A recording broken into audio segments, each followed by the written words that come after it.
Angat ang galing at ganda ng Pinay sa Miss Grand International 2025.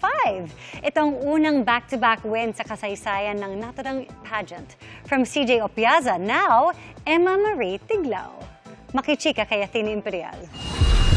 Miss Grand Philippines!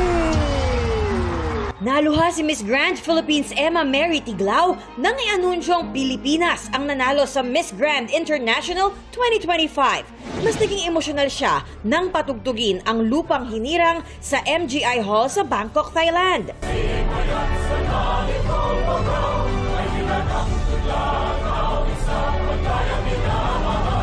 Sabi ng netizen sa pagkapanalo ni Emma, deserve!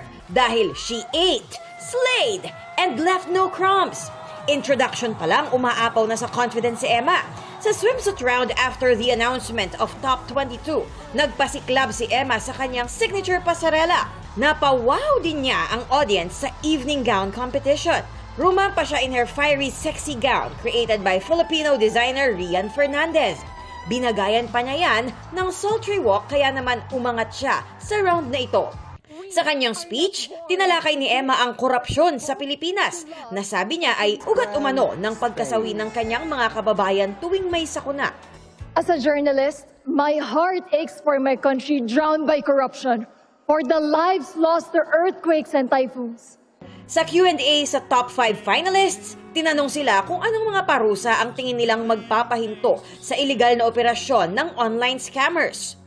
As someone who reports this kind of stories, I really want to use the power of balance, us people to be educated and aware, for us to not be scammed, and the help of the government to enhance their justice system, for the scammers to be behind bars, to be accountable.